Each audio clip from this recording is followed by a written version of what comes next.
방송에서 제공하는 부동산 정보에 대해서는 방송사에서 책임지지 않습니다. 결과에 대한 책임은 투자자 개인에게 있습니다. 전국의 시청자 여러분 안녕하십니까. 이춘모의 세테크 재테크 시간입니다. 오늘은 대한민국 부동산 세판짜기 이렇게 정해봤고요. 오늘 제가 주로 얘기할 내용은 대한민국 부동산이 어떤 트렌드들이 패러다임이 많이 바뀌었기 때문에 주택 중심의 부동산 세판짜기랄지 또 재테크상 또 세테크상 주택의 종류가 몇 가지나 될까 해서요.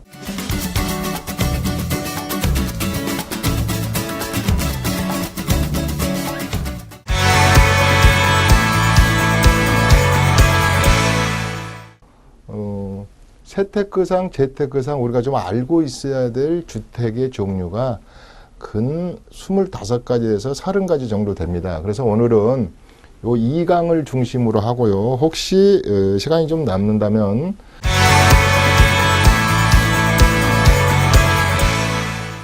3강 요새 공적주택, 그 다음에 노후주택 100만원 요것도 좀 이야기를 할 건데요. 시간은 어떻게 될지 모르겠습니다. 오늘의 주제는 이제 2강 중심으로 부동산 세판짜기 어떻게 볼 것인가 이거에 대해서 이야기를 하겠습니다.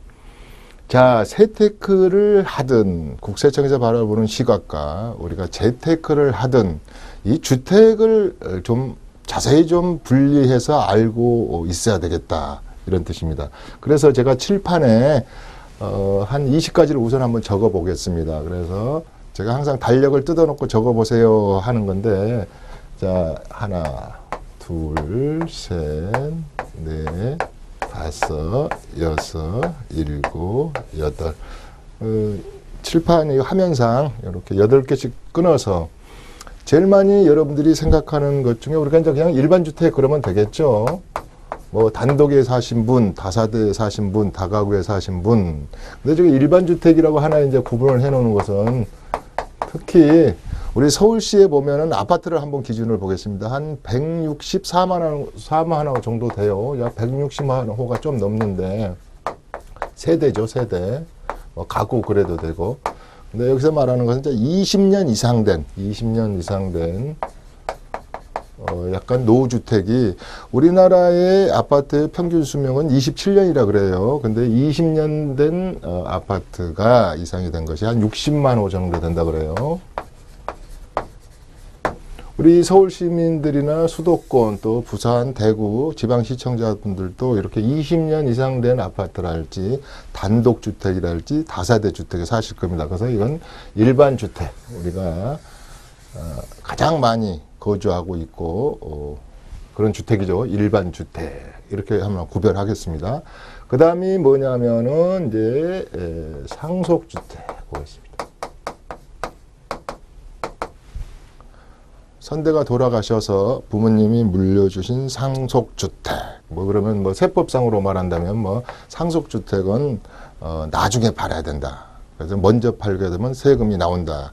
지금부터는 이제 이렇게 좀 한번 구별해 놓고 한번 자세히 하기로 하죠. 그래서 상속주택이 있을 수 있어. 근데 여기서 상속주택은 상속주택을 한 채만 상속하는 경우도 있고요. 또 부모님이 임대사업을, 주택임대사업을 한다든가 이렇게 가지고 두 채 이상을, 세 채 이상을 상속받는 경우도 있죠. 이럴 때 세법에서는 전체를 다 상속주택으로 봐가지고 여러 가지 세제상 혜택을 줄 것인가 여기서부터 이제 출발하죠. 그래서 상속주택, 증여주택. 요새 부동산 가격이 좀 덜 오를 때 증여를 해버리자. 또 특수관계인까지는 또 여러 가지 매매를 할 때 국세청에서 여러 가지 컨디션을 디테일하게 본다더라. 그러니까 좀 증여세를 내고 증여를 해버리자. 그래서 증여주택. 여기서 증여 많이 합니다. 강남의 10건 중에서 3건 정도가 증여로 재산이 이동한다. 증여주택. 그 다음에가 이제 여러분들이 좋아하는 겸용주택. 밑에는 상가를 깔고 있고 위에는 주거용으로 쓰는 겸용주택. 이런 경우가 많죠. 경험주택. 또 1번은 뭐 상가주택 이러기도 하죠. 그다음에 다가구. 9억 이하의 다가구에서 2천만 원, 3천만 원, 2억이라도 월세를 받을 때는 과세권이 없기 때문에 1세대 1주택으로 봐서 단독 개념으로 본다 그랬죠. 다가구. 팔 때는 뭘 좀 조심해라. 또 올해부터인가요? 다가구 주택이 주인이 거주하지 않아도 주택임대사업자로 묶을 수 있어서 다가구가 혜택이 많습니다. 다가구를 선호한 분들이 많죠. 뭐 어떤 미니 빌딩 형식이잖아요. 그냥 월세 상품으로서는 최고 상품이다. 다가구. 그다음에 다세대. 흔히 빌라 그러잖아요. 빌라. 요즘 최근에 2009년 5월 4일부터 많이 나온 것 중에 대표적인 게 도시형, 도시지역의 도시형, 도생 그러죠. 도시형, 작은 1, 2인 가구를 위한 생활, 컬처, 주택. 이게 한 40만 가구가 지어졌는데 이게 뭐 피로티 공법이 어떻고 내진 설계가 어떻고 뭐 이런 도시형 생활주택. 그 다음에 수익형 부동산 상품, 그래서 다세대, 우리가 흔히 말하는 빌라 말하는 거죠. 다세대 중에는 뭐 또 고급 빌라, 다세대.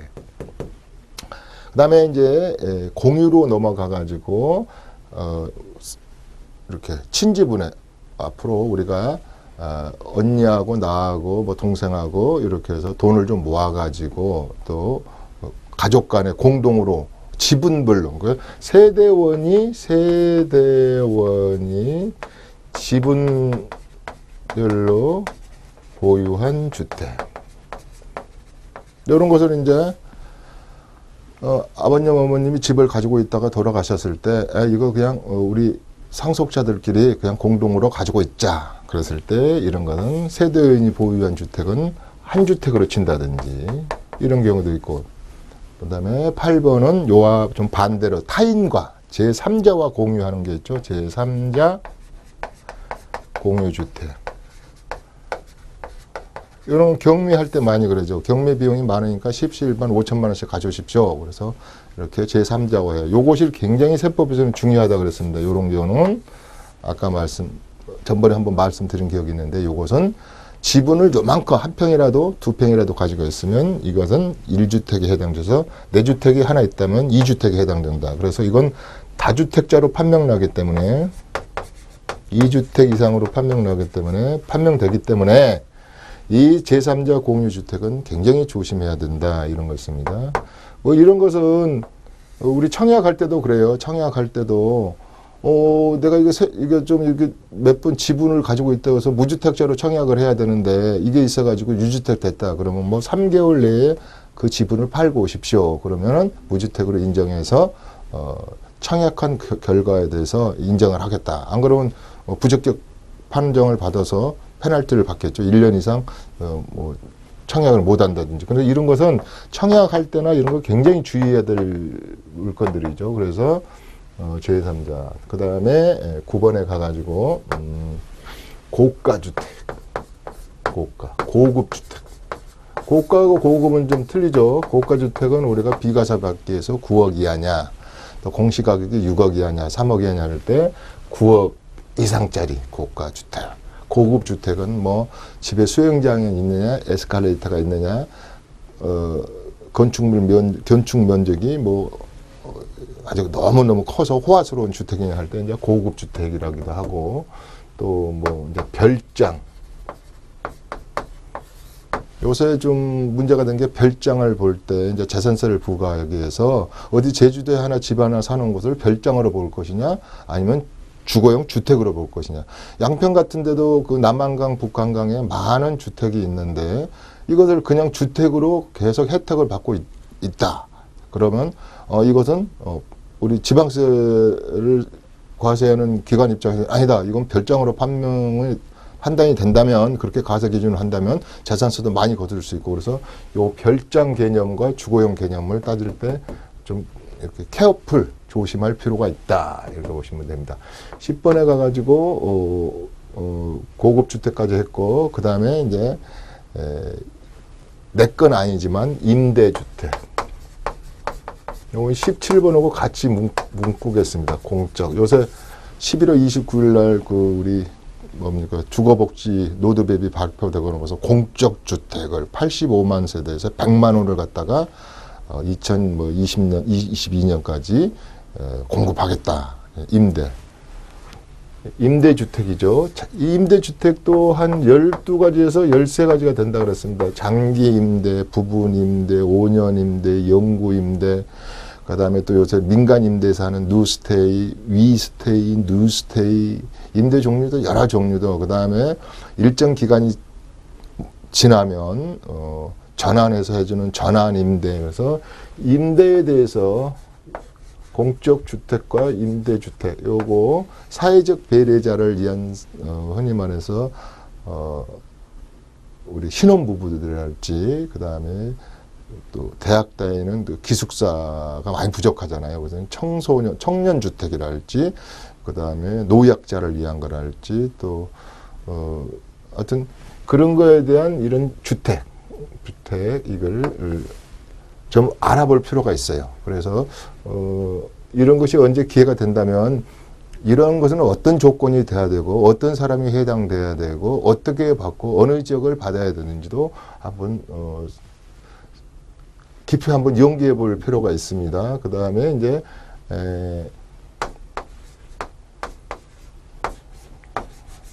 재테크 수단으로 가장 각광받고 있는 이제 재건축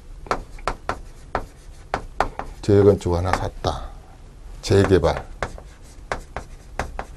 이게 가리처분을 받고 착공을 들어가서 철거가 들어가면은 요것은 요게 입주권으로 변한다.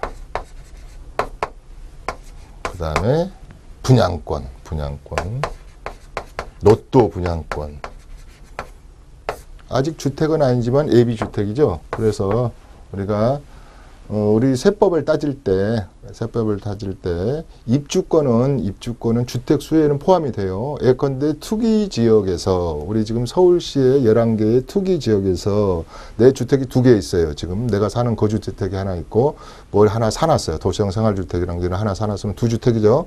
그 다음에 요 멸실된 주택이 입주권 상태로 남아있는 것도 주택이다 이 말이에요. 주택. 그래서 3주택이기 때문에 내 주택을 팔 때는 가산세가 붙어서 중과세 대상이죠. 그러나 이 자체만 입주권만 팔 때는 아직 주택으로 보지 않기 때문에 요것만 팔 때는 주택으로 보지 않기 때문에 이건 중과 대상이 아니다. 그러나 주택 수에는 포함된다. 또 요 분양권도 이제 내년부터는 50%를 단인세율로 하겠다. 지금은 뭐 1년 이하의 분양권을 팔게 되면 50%다. 1년 이상을 보유했다 그러면 40%다. 또 2년 이상을 보유했다면 일반 세율이다. 이런데 요 분양권 어떻게 보면 예비주택 앞으로의 프로그램화된 앞으로 이제 예비주택 그렇게 해도 되겠네요. 그 다음에 또 하나 본다면 이런 주택을 철거가 돼서 내 집이 하나밖에 없는데 재건축으로 철거가 돼가지고 이주비로 가가지고 그걸 받아서 이 새 아파트가 만들어지는 기간 동안에 전세 사는 사람도 있겠으나 아유 내가 이 나이에 전세 살긴 뭘 살아. 그래서 이 재건축 아파트가 3, 4년 동안 지어지는 동안에 이주비를 받고 또 융자를 좀 받아서 집을 하나 샀다. 이런 거 이제 대체주택에 관한 거. 대체주택에 관한 거. 그 다음에 22번을 한번 할까요? 실질과세 원칙. 대표적인 게 오피스텔이라고 보겠습니다. 오피스텔을 부가가치세를 건축 부분에 대해서 건물 부분에 대해서 환급받는 것도 있지만 나 환급 안 받고 주거용으로 쓸 거야. 그러면 실질과세 원칙은 주택으로 보는 거죠. 그 다음에 하나가 23번째를 본다면 우리가 2010년도에 나온 것 같아요. 준주택 그러잖아요. 준주택은 한 3가지를 대부분 준주택이라고 그러죠. 고시원, 그 다음에 노인복지관, 그 다음에 오피스텔. 이건 주택법이 아니고 건축법에 의해서 지어지는 거지만 용도는 우리가 이 다변화된 세상에서 용도는 주거용으로 쓰는 거예요. 그러나 건축법으로 지은 거죠. 그렇지만 이런 걸 준주택이라 그런다. 여러 가지 있습니다. 또 제일 좋은 것은 집은 아니지만 무주택. 요새 무주택이 상팔자다. 요새 모든 가점제에서 생애 최초의 집을 구입한 분들은 신디테일할지 LTV에 적용을 안 받아서 뭐 70%에서 60% 정도의 융자가 그대로 나온다든지, 무주택자에게는 85제곱미터 이하의 조정 대상 구역 내에서도 청약 가점제로 해서 그들만의 니그를 한다든지. 근데 무주택. 또 무허가 주택도 있어요. 무허가 주택. 무허가 주택은 한 세 가지로 나눌 수 있어요. 과거 우리 봉천동, 신림동 보면 무허가 주택. 그러니까 과거에 1981년도 이전에 항공 촬영이 돼가지고 옛날에 입주권 딱지라 그랬잖아요. 그래서 재개발될 때 입주권을 준다든지, 입주권을 주는 거죠. 또 인천 같은 데나 경기도는 89년도를 기준으로, 1989년도를 기준으로 모가 건축물 대장에 등재되어 있거나 또 항공 촬영이 된 것을 한다든가, 또 무허가로 또 지어놓고 준공을 안 떨어뜨리고 여러 가지 이유상에서 가지고 있는 것도 무허가 주택. 재산세는 냅니다. 그런 건 무허가 주택. 또 막 집을 좀 넓혀가지고 대수선을 해가지고 아직 허가는 안 떨어져서 사용하는 건 무허가 주택. 이런 것은 10년 단위로 해가지고 11개월에서 1년 정도의 유예 기간을 주면서 뭐라 그러죠? 양성화시키는 기간을 주기도 하잖아요. 우리가 2014년도인가요? 한 번 그런 양성화 시기를 줬죠. 그런 식으로 이 무허가 주택.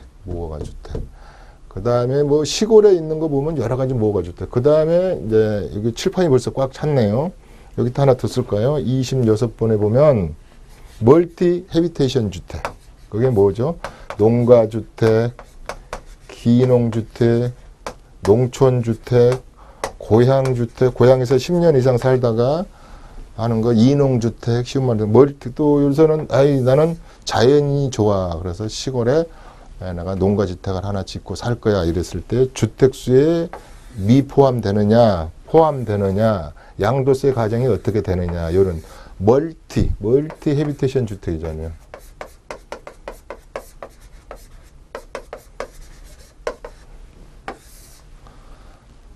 이런 분이 부럽더라고요. 멀티 헤비테이션 중에 저 유럽 같은 데를 가보면은 한 달은 영국에서, 한 달은 스위스에서, 한 달은 이탈리아에서 이렇게 뭐 멀티 헤비테이션. 또 우리 제주도에 가면 한 달 살이라는 게 있다면서요. 한 달 살아보고 렌트료를 낸다든가. 뭐 여러 가지 많습니다. 그 다음에 뭐 이제 이렇게 보십시오. 여러분들이 보면은 제가 쭉 이렇게 적어왔는데 뭐 또 있습니다. 뭐 하나 더 할까요? 27번에 가가지고 주택임대사업자용 주택. 주택은 주택인데 주택임대사업자로 등록할 주택. 이렇게 점점 하면 한 30가지 정도 됩니다. 그런데 언제 제가 한번 우리 세미나장에서 이것을 끝까지 한번 가봅시다 해가지고 제가 한 50개를 찾아낸 적이 있거든요. 그러면 나머지는 어디서 나오냐? 여러 종류의 임대주택이 있습니다. 또 여러 가지 임대주택에 대해서. 그 다음에 실질과세 원칙으로 보면 펜션은 어떻게 볼 것이냐. 또 민박업은 주택으로 볼 것이냐. 이런 거에서부터 세법상, 그 다음에 재테크상 주택 개념을 한번 어차피 우리가 이랬지 않습니까? 지금 50년간 재테크의 기본 근간은 뭘로 가지고 있냐면 땅 장사, 집 장사였거든요. 뭐 땅은 좀 단순했지 않습니까? 그러나 주택에 관한 이런 그 세법을 적용해서 또 재테크를 연결시키는 주택은 이렇게 상당히 많습니다. 이렇게. 한 30가지 정도 되는 것이죠. 그래서 이제 대비를 했는데 여기서 조금만 더 심도 있게 한번 본다면 여기서 제가 동글뱅이를 치겠습니다. 가장 우리가 이런 것 중에서도 좀 뭐랄까 세테크 쪽에서나 재테크 쪽에서 특히 세테크 쪽에서 좀 디테일하게 공부를 하고 가야 될 부분이 이 상속주택이죠. 상속주택. 자, 일반 주택은 뭡니까? 내가 지금 수돗물을 틀었더니 녹물이 나온다. 우리나라의 아파트는 습식 건축이라, 그 다음에 다른 데는 50mm의 콘크리트 두께인데 우리는 30mm의 콘크리트 두께다. 90년대에 200만 원을 주면서 뭐 바닷물에도 썼더라더라.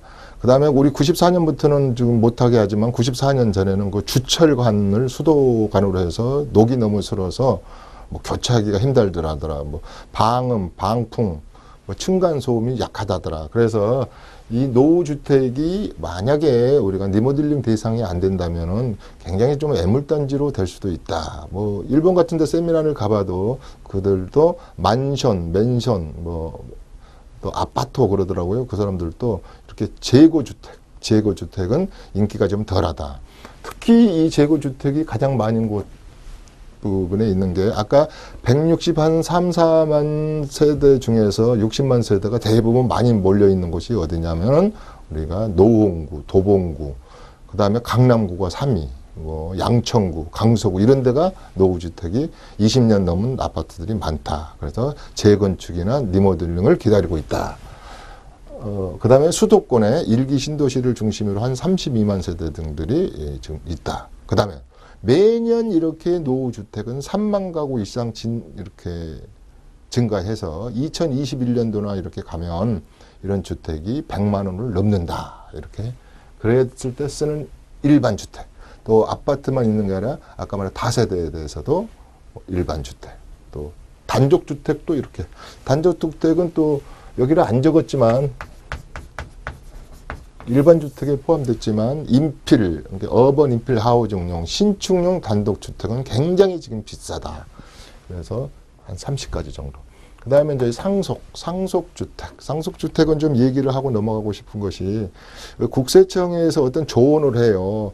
앞으로 상속세를 내실 때 요런 조언을 좀 하고 싶습니다. 어드바이즈를 하는 것이죠. 그게 대표적인 것이 이제 상속세를 제가 설명할 때 한 8가지 정도 예를 들잖아요. 1번은 70세가 넘으셨다.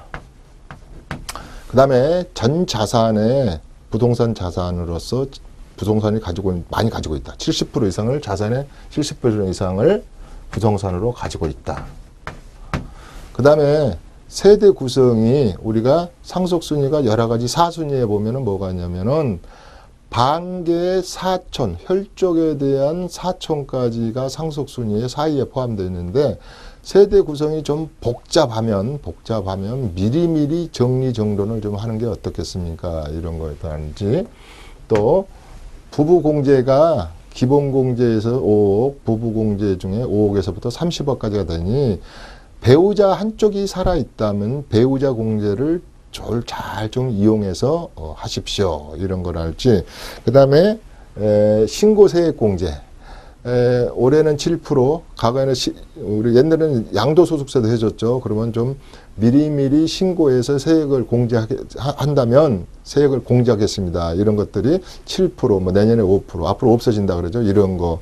그래서 또 국세청에서 조언을 하는 것은 자, 막상 상속을 바로 당하면 예고 없이 준비 없이 당하면 예상이 없다 그러지 않습니까? 물납을 해야 되든지 연부연납을 해야 되든지 뭐 여러 가지 분납을 해야 되든지 이렇습니다. 그렇게 될 때 상속세가 없어서 내 지분이 다른 회사로 통폐합돼서 M&A 당한다든가 이런 경우에 있어서 뭐 가업승계 여기까지는 안 하더라도 또 하나 조언하는 것 중에 뭐 연금 같은 거, 종신연금 같은 걸 좀 들어서 상속세 재원을 미리미리 좀 준비하십시오. 이런 걸 알지. 상속세 중에서 제일 중요한 것은 이런 것 같아요. 1년, 2년 중에서 특히 1년, 2년 중에서 사망일로부터 1년 안에 뭐 2억을 객관적으로 증명 못하든지 2년 안에 뭐 5억을 증명 못한다든지 1년 안에 어떤 분이 토지를 보상을 많이 받았거나 뭐 아파트 보증금을 5억을 받았는데 1년 안에 사망을 했어요. 그건 통장이 텅 비어 있어요. 그러면 국세청에는 뭘로 보겠습니까? 이걸 증명하십시오. 이분이 피상속인이 이 돈을 어디다 썼을까를 증명 못하면 상속재산의 가표로 잡는다든지 2년에 5억. 그렇기 때문에 그 준비를 좀 해라. 특히 국세청에서 하나 상속할 때 상속세 중에서 제발 뭐랄까 채무 공제, 앞으로 채무가 있는 것은 공제를 해드릴 테니 그걸 좀 꼼꼼히 준비하십시오, 이런 거거든요. 자, 보증금도 내가 내줘야 되기 때문에 피상속인이 보증금을 잔뜩 받았어요. 요새 전셋값이 비싸잖아요. 9억 10억 이럴 때. 그러면 그거 부채잖아요. 내드려야 될 거니까 세입자에게. 그러면 이런 거. 그 다음에 뭐 여러 가지가 있습니다. 뭐 수익 사용자 입장에서 가지고 있는 우리 퇴직금이랄지 여러 가지에 대한 것들을 좀 잘 추설해서 준비하십시오, 이런 뜻이겠죠. 그래서 다음에 이제 제가 다음 시즌 강좌에서, 다음 당 강좌에서 상속세 증여세 할 때 이제 자세히 하겠지만, 이런 거, 그 다음에 상속도 여러 채를 상속받는 경우도 있죠. 그랬을 때 또 집을 하나 받았다 그랬을 때 이건 누구 소유의 1세대 1주택으로 볼 것인가, 이런 거에서부터 증여주택에서 되도록이면 부담부 증여를 한다, 이런 거 있죠. 증여를 할 때 되도록이면 세입자가 텅 비어 있는 상태에서 증여하십시오, 이런 얘기도 하거든요. 그렇게 되면은 수중자가 등기를 해서 다음에 사후관리 대상이 안 되는 거죠. 이제 내가 등기를 받아서 세입자가 내 이름으로 세를 임대를 했기 때문에 좀 자유롭죠. 그런 거에서부터 증여할 때도 여러 가지 기술. 그래서 요 두 녀석을 상속과 증여는 다른 세금보다 기술이라 그럽니다. 가문의 세금이면서 기술이다. 그래서 상속의 기술, 증여의 기술, 그래서 상증 기술, 상증법의 기술. 요것은 좀 여러 가지 고난도의 기술과 이렇게 뭐랄까 좀 지혜라고 할까요? 그 다음에 오랜 기간을 준비해야 된단 말이에요. 우리가 사전 증여하면 한 사람으로부터 10년간 모든 증여된 것을 다음에 상속가표에 상속재산에 포함시킨다 해서부터 10년 단위로 하기 때문에 적어도 플래닝을 장기간 따야 되기 때문에 이렇다. 자, 겸용주택에 할 말 많습니다. 제일 인기가 있는데 이걸 겸용주택을 뭐랄까 옥석을 못 가리더라고요. 왜냐하면 지금 우리가 LH나 여러 가지 뭐 기업도시 또 뭐 세종시 이런 데 보면은 이런 겸용주택, 상가주택을 분양한다 그러면 굉장히 경쟁률이 셉니다. 뭐 말도 할 수 없이 세죠. 그렇다면 이런 꿈을 가지고 있는 거거든요. 자, 내가 밑에 상가도 한 2개 깔고 5, 6세대 주거용 건물을 올려서 월세를 받겠노라. 그러니까 앞으로 남아있는 노후가 굉장히 해피하겠노라, 이렇게 생각해서 하는데요. 이거요, 분석 잘해야 됩니다. 땅 사는 비용하고 건축비가 돼서 이게 배보다 배꼽이 커지지 않습니까? 그러면 수익률은 그렇게 나오지도 않고, 이게 리턴. 매매, 아파트 같은 것은 내가 시세보다 좀 한 1, 2천만 싸게 내놔도 바로 리턴, 뭐랄까요, 팔고 사기가 좀 쉽지만 이것은 여러 가지 덩어리가 커져서 주의해야 할 점이랄지, 또 세법에서는 이런 거 있죠. 부등호, 주택이 많은가 적은가에 따라서 이런 거 겸용주택 따질 때 있죠. 이런 것도 다음에 이제 하겠습니다. 다가구, 아까 제가 얘기했듯이 단독 다가구 이렇게 표현합니다, 제가. 그래서 가장 해피하다, 여기서 월세 나오신 분은. 그 다음에 우리가 9억만 넘지 않는다면 아까 월세 부분에도 가세권이 없다, 1주택으로 들어간다. 그 다음에 유니트별로는 팔 수가 없는 거죠. 한 유니트다. 다세대. 다세대가 대표적으로 두 가지로 분류할 수 있습니다. 다세대는 재건축이나 재개발을 위한 지분 확보용으로 다세대들 쓸 수 있고, 그래서 갭 투자 많이 그랬잖아요. 우리 방송 보면 원룸 사세요, 투룸 사세요, 뭐 쓰리룸 사세요. 갭 투자용으로 많이 샀습니다.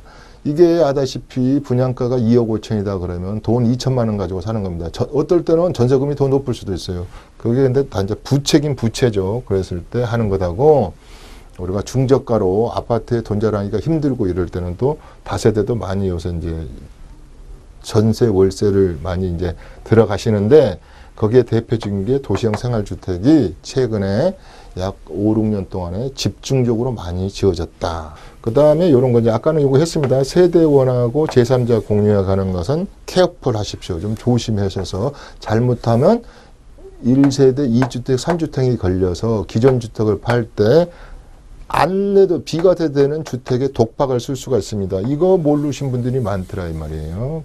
다시 한번 해드리는 겁니다. 그 다음에 이렇게 왔을 때 뭐 이것까지 하고 가죠. 26번. 특히 우리 시골에 집 가지신 분, 고향주택 가시는 분들이 많이 좀 이렇게 뭐랄까 두려워하세요.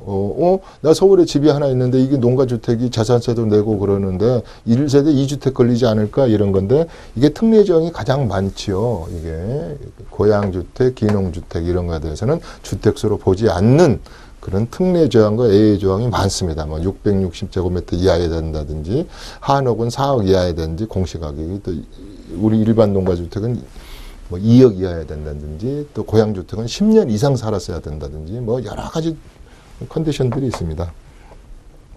그 다음에 요 밑에 거 주택임대용 사업자. 자, 이것은 노드법에서 이번에 빠졌다 그랬죠. 이제 곧 발표를 하겠죠. 뭐 12월이나 1월 달에 하는 거. 그래서 지금 6억 이하에 공시가격 6억 이하만 임대짜리의 임대주택을 주택임대 사업자로 묶어야지 여러 가지 종부세 배제랄지 그 다음에 법인세 그 다음에 모두가 저기 뭐니까 양도소득세까지도 여러 가지 감면에 대해서 근데 이제 앞으로 6억 이상 7억짜리도 주택임대 사업자로 묶어서 내가 여러 가지 제가 7개의 보따리가 있다고 그랬습니까? 뭐 여러 가지 세제장에 7개의 보따리를 다 받고 싶은데 그게 6억이라는 금액으로 정해져 있기 때문에 그 커트라인을 넘어서 또 의료보험이 할증된다든지 이런 것을 다 지금 발표하려고 그러는데 자꾸 뒤로 미루고 있는 지금 추세입니다. 그래서 주택을 가지고 임대사업자를 내서 등록해서 할 주택 물론 오피스들도 가능하죠. 그 다음에 이런 이제 고가주택에 대한 것은 한 가지를 말한다면 양도소득세를 계산할 때 1세대 1주택이면 9억 이하 부분에 대해서 여러 가지 80% 장기보유 특별공제를 할지 2년을 했으면 비과세하고 나머지 부분에 대해서 과세를 한다. 임대주택. 아까 공적주택하고 임대주택이 앞으로 많이 이제 공급을 할 겁니다. 정부에서 100만 원이라고 그러지 않습니까? 100만 원. 특히 신혼부부들, 그 다음에 39세 이하의 뭐 사회적 이제 배려자분들에게 기회를 준다는 것이죠. 그래서 이 공적 주택을 과거 노또 그러면 보금자리 주택이었죠. 그래서 거기에 못지않는 이걸 제가 세미나장에서는 이게 2시간짜리로 강의를 해드려요. 특공주택. 특별분양, 부자격자 줄 서서 받는 방법. 요새 부자격자들이 많이 이렇게 나와요. 나도 모르게 부자격자가 되는 거예요. 나는 유주택자가 아니고 무주택자야. 그런데 전 사내는 당신은 유주택자야 이렇게 나와서 부자격. 또 여러 가지 가족 수를 잘못 계산한다든지 84점에 계산할 때 좀 잘못 계산한다든지 이렇게 해서 나와서 부적격자들에 대한 것 옛날엔 내 집 마련 그랬죠. 그런 거 줄 서서 받는 방법까지도 심지어 이런 주택 이렇게 특별 분양하는 거. 그 다음에 제일 어렵다고 하는 것이 이겁니다. 이거 재개발 재건축에 대한 재테크도 어렵고 두 번째는 세테크도 굉장히 어렵습니다. 그러니까 그 지금 여러 가지 내가 멸실이 됐는데 이 멸실 주택을 지금 장기 보유를 내가 받을 수가 있느냐 없느냐에서부터 내 기존 주택하고 부딪혔을 때 내 기존 주택이 절세의 혜택을 받을 그러니까 비과세 혜택을 받을 수 있는가에서부터 해가지고 재개발 재건축에 대한 세금 문제가 굉장히 복잡하고 다단합니다. 이게 강의 시간에서도 이 부분이 되게 많아요. 한 6시간이 넘어요. 이렇게 된다든지 분양권 지금 모 어디는 전수조사를 들어갔다든지 588명을 지금 조사 중인데 261명을 이렇게 특별히 세무조사를 들어갔다든지 이런 분양권 지금 작년 재작년에 지금 우리 분양권 시장이 100조가 넘었거든요. 100조. 그러면 지금 퇴로가 차단돼 있어요. 그러면 지금 팔지도 못하고 살지도 못할 건데 어차피 이제 이게 기존 주택과 충돌해서 또 내 앞으로 잔금을 다 치르고 이전 고시했을 때 어떤 컨디션을 가져야 되는가. 또 아주 가장 심한 쉬운 질문 중에 지금 어떤 것이 교수님 2년을 거주해야 된다면서요? 그건 어느 지역에 어떤 주택이 그렇습니까? 이런 거에서부터 요 분양받은 분양권도 내가 파리대택 이전에 받았는데요. 지금 앞으로 또 이것을 2년간 거주해야 되나요? 에서부터 이것만 설명을 하더라도 이게 뭐 세 가지 조건이 있죠. 뭐 333 법칙도 있고 그래서 이제 그런 것이 있다고만 생각을 하시죠. 그래서 이제 요런 것을 가지고 뭐 준주택, 그다음에 고시원도 두 종류 고시원이죠. 이건 1종에 있는 거, 2종에 있는 거, 복도가 어떻고 스프링클러가 있는 거. 그래서 이 준주택에 관한 거에서부터 실질과세요. 뭐 여러 가지 있습니다. 무주택, 아까 무주택도 이 안에 어디 가서 요새도 딱지라 그래가지고 무주택도 재개발 입주권을 준다더라. 그런데 권리 산정 기준을 잘못 판단해가지고 입주권을 못 받는다든지 이런 거에서부터 이게 지금 세금의 주택에 관한 세금 플러스 지우겠습니다. 이렇게 여러분들이 달력에 다 적었으리라고 보고 이렇게 복잡 다단하죠. 그러니까 여러분들 이제 한 가지 뭐예요? 재테크하고 요것만 기억하셔도 됩니다. 여러분들이. 세테크하고 세금이니까 어차피 세테크하고 재테크를 하는 데 있어서 이렇게 한 30가지로 주택을 딱 이렇게 분리하고 분류해놓고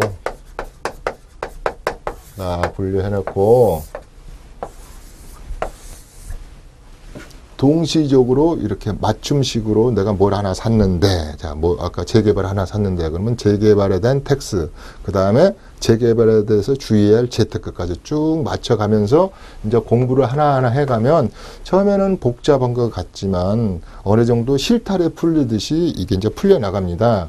그래서, 오늘 재테크 시간에 첫 마당이 아까 말씀드린 대로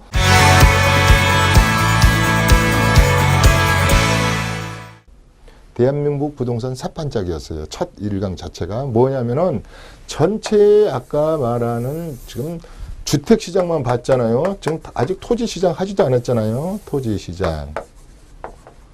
그 다음에 상업용 부동산, 리테일 쪽 부동산,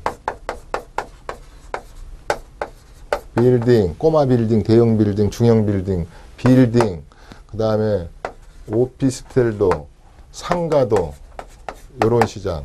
그 다음에 단독을 가지고 신축을 한다든지 세금이 너무 많으니까 신축 판매업을 해서 어번, 인필,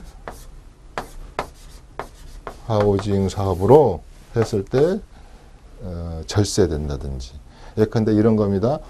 내가 30년 전에 단독주택을 샀는데 엄청 많이 올랐어요. 한 5, 6천 돼요, 평당. 강남은 지금 이면 도로도 다 4천, 5천 되니까 예를 들어서 옛날에 그러면 그런 것이 700, 800만 원 같던 시절에. 그래서 지금 세금을 내려니까 한 8억, 9억 나와요. 이랬을 때 신축 판매업으로 해서 필요 경비를 좀 떤다든지 여러 가지 절세 전략에서부터 이런 거 단독, 주택, 토지, 상업용 빌딩 이런 거에 대해서 이제 세금을 어떻게 할 거냐면 여러분들은 세법 선생님도 아니고 이걸 다 할 필요는 없어요. 그래서 내가 이제 토지를 좀 가지고 있다. 그 다음에 우리 선대가 우리 아버님께서 지금 아직 논을 한 20마직이 저한테 증여할 것 같다. 또 아니면 상속가 올 것 같다. 그러면 이 토지 부분에 대해서 집중적으로 좀 공부를 하시고 한다고 해서 되는 건 아니죠. 그렇다면 무엇만 느낄 수 있냐면 미리 뭘 해야 된다더라. 쉬운 말로 주소 이전이라도 해야 된다더라. 30km 이내에 통작거리 30km 이내에 주소라도 좀 해놔야 된다더라. 연접된 면이라도 주소를 해놔야 되더라. 직접 토지가 소유지에 있는 곳에 안 하더라도 연접된 곳에 해야 된다. 그래서 지식을 좀 하나하나 쌓이게 되면은 재미도 있고 어떤 리스크로부터 내가 항상 말하는 에버스 셀렉션, 역선택을 안 하게 됩니다. 그렇기 때문에 이 세테크하고 재테크를 동시에 하는 거거든요. 이 상강에 보면 이런 얘기가 나옵니다. 노후주택과 공적주택이 100만 호, 100만 호인데 지금 이렇게 보시면 되겠습니다. 요거 한번 얘기 잠깐 하고 갈까요? 대한민국 서울을 한번 기준으로 하죠. 뭐 서울에 요 한강을 중심으로 한 160만 호에 내년 내후년 가면 이게 한 180만 호로 늘어나죠. 그래서 60만 호가 세대가 60만 가구가 일단은 노후주택이다. 노후주택이다. 물론 서울만 아니죠. 수도권 전국 다 있는 것이죠. 두 번째, 공적주택. LH에서 퍼블릭으로 공적주택, 보금자리, 임대주택, 그 다음에 아까 뭐든 행복주택, 이런 공적주택. 그 다음에 세 번째가 가장 많이 하는 거예요. 2006년도 이후에 지어진 주거 면적이 큰, 다시 말해서 발코니 면적을 주거 면적으로 합법적으로 확장해서 사용하십시오. 그러면 보통 주거 면적이 8평에서 13평까지 더 크잖아요. 그런 새 아파트, 중후군 아파트, 새 아파트. 전부 다 추세가 이 아파트로 가잖아요. 그 다음에가 4번이 프로그램화된 하우징이라고 했어요. 앞으로 사업 승인이 났다, 조합 승인이 났다, 사업 승인이 났다, 관리 처분이 났다, 이전 곳에서 입주한다, 2년이 되니까 제일 비싸더라 그래가지고 진행이 되면서 이 새 아파트가 점점 모습이 나타난 거. 대표적인 거 분양권도 마찬가지죠. 분양을 해가지고 중도금을 좀 내고 2년, 3년이 흐르니까 새 아파트 입주 날짜가 오더라. 그래서 지금 가장 재테크가 이 부분에서 이루어지는 거고, 이 부분에 재건축 아파트가 가장 비싼 거고, 꺾일 줄을 모르고, 또 정부에서도 이 주범,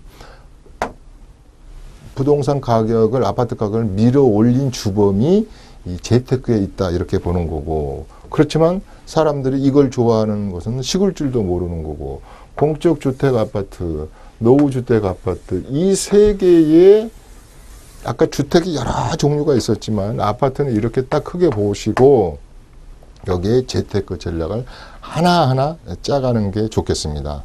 다시 말해서 공적주택은 내가 결혼을 하고 싶죠, 다. 그 다음에 지금 결혼한 지 7년이 안 돼서 이런 자격을 가진 분들이 내가 어디를 도전하는 재테크 공부하셔야 되고, 노후주택은 여러 가지로 좀 오래돼서 리모델링도 안 되고 재건축도 안 되겠다면 또 내가 어떻게 선택을 한번 바꿔봐야 되는가. 특히 나는 그래도 새 아파트가 좋다. 그래서 새 아파트를 받기 위해서는 재개발, 재건축, 또 뉴타운 지역에 이런 거. 그 다음에 요즘은 뭐 도시재생이란 말이 많이 들어갔는데 또 단독 같은 것은 또 도시재생구역에 사서 또 정부의 보조금을 받아서 요새 많이 깨끗해졌더라고요. 저기 승인동이나 이런 데 가면. 그래서 이런 거에서부터 해서 재테크를 이렇게 하나하나 좀 이렇게 탁, 우리 라디오 부속품을 이렇게 분해하듯이 딱 분해해서 펼쳐서 또 이렇게 싹 다시 모으면 라디오가 잘 나오는 라디오가 되듯이 아까 제가 쭉 주택에 대해서 약 25개에서 한 26, 7개를 한번 분해해 봤거든요. 시청자 여러분들께서는 제가 조금 전에 말한 이 칠판에 쓴 그 나열된 주택을 거의 90%가 나는 저기에 해당되네. 나 저거 가지고 있네. 나 저거 가지고 있는데. 나 저거 사고 싶은데. 나는 지금 노후주택에 사는데. 나는 앞으로 공적주택에 살고 있거나 앞으로 받을 건데. 그 다음에 나는 죽어도 좀 기다렸다가 전세 살면서 새 아파트로 이사 갈 거야. 이렇게 이루어져 있을 겁니다. 그러면 이때는 뭘 먼저 짜야 되겠어요? 세테크 전략 짜시고 재테크 전략 짜시는 거란 말입니다. 이 재테크는 종합예술입니다. 어떤 물건을 사십시오 하는 광고가 아닙니다. 이 방송은. 공부해서 남주냐 이겁니다. 세테크, 재테크 중에서 세테크는 모르면 확실하게 더 내게 되어 있습니다. 알면 덜 냅니다. 두 번째, 재테크를 제대로 안다면은 좀 주택법도 좀 알고 조정법도 좀 알고 기초를 가지고 대들어야지 아무것도 모르고 좌충우돌 부안내동 한단 말입니다. 그랬을 때는 백전백패입니다. 부동산은 제가 항상 말하는 게 있습니다. 실수는 없습니다. 실패만 존재합니다. 그래서 제가 항상 부동산 할 때 칠판에 크게 씁니다. 제일 큰 단어는 뭐냐면 백리도일. 100번을 발품을 탈았을 때 한 개 건질만한 물건을 찾는 게 답이고요. 그 다음에 너무 욕심 부리지 말아라. 너무 욕심을 부리다 보면 그냥 한 방에 뭐 돈 2억 투자해가지고 뭐 어디가 막 3억 된다 그러고 요새 뭐 비트코인이라 할지 뭐 이런 투자처럼 뭐 주식에 뭐 무슨 대박나는 주식처럼 생각해서는 안 됩니다. 절대 가유불급, 절대 욕심 부리면 안 되는 겁니다. 그래서 제가 항상 내가 시즌 1에서 한번 제가 꼭 제가 우리 사무실에 붙여놨던 그 시구절을 하나 말씀드린다면 절대 사자의 울음소리에도 놀라지 않는, 다시 말해서 정책이 어떻고 뭐가 앞으로 2배가 오르고 3배가 오르고 이런 것보다도 줏대를 딱 가지시고 사자의 울음소리에도 놀라지 않는. 두 번째는 그 재테크 시장이 난잡합니다. 복잡하고 한 순간만 보면 나락으로 떨어지고, 그래서 진흙탕 속에서도 고구이 피는 연꽃처럼, 그 다음에 그물에도 걸리지 않는 바람처럼 나홀로 조용히 공부하면서 분석해서 간다. 이 19절은 과거에 옛날 어느 그 불경, 인도의 불경의 19절이라 그래요. 그래서 내가 제일 좋아하는 것은 공부를 차분히 좀 하시고 부족하면 세미나 들으시면 됩니다. 또 부족하면 물으시면 돼요. 그래서 무소의 뿔처럼 혼자서 굳이 혼자 가라. 그런데 이렇게 보면 재테크를 보다 보면 부안내동으로요, 막 어디 가서 지역주택을 막 줄 서서 사고 막 그래요. 그런 분 치고 제가 재테크를 성공하신 분은 못 봤습니다.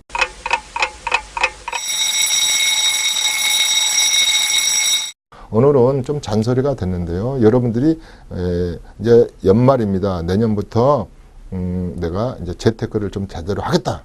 내 집 마련을 제대로 된 것을 한번 해보겠다. 내가 가지고 있는 시즌머니는 절대 잃지 않는 재테크를 하겠다. 이랬을 때는 공부를 해야 됩니다. 주식도 마찬가지입니다. 채권도 마찬가지입니다. 보험 하나 들 때도 공부하는 사람하고 공부하는 사람은 틀립니다. 그래서 아는 것은 힘입니다. 오늘 시즌 3번째 강의였습니다. 오늘은 뭐에 대해서 다 봤냐면 한번 다시 각인하고 갈까요? 국세청과 세금을 다루는 국세청과 재테크하는 주택의 종류만 오늘 칠판에 봤듯이 이렇게 종류가 많더라. 제가 더 이게 칠판이 빡빡해서 다 쓰지를 못했습니다. 그렇지만 내가 주택 가지고 또 막연히 이제 토지 얘기도 다음에 또 하겠지만은 재테크를 하려면 내가 상품이 뭔지는 알아야 되고 그 과에서 뭘 가르치는지는 알고 그 대학을 가야 되지 않겠습니까? 그런데 이렇게 복잡다당한 주택의 종류가 얽히고 설켜 있는 것을 모르시고 뭐 재테크를 하겠다 그러시면 이건 사상 누각이 될 겁니다. 오늘은 주택에 대해서 이거 제일 강조하는 2강 주택의 종류 30가지가 있다 하더라. 이걸 오늘 분석 요만큼밖에 못했어요. 앞으로 이제 많은 시간 동안에 더 디테일을 하겠죠. 자, 시즌2 재테크, 세테크, 주택의 종류 30가지를 짚어봤습니다. 오늘 이춘모의 시간이었습니다. 다음 시간까지 안녕히 계십시오. 감사합니다.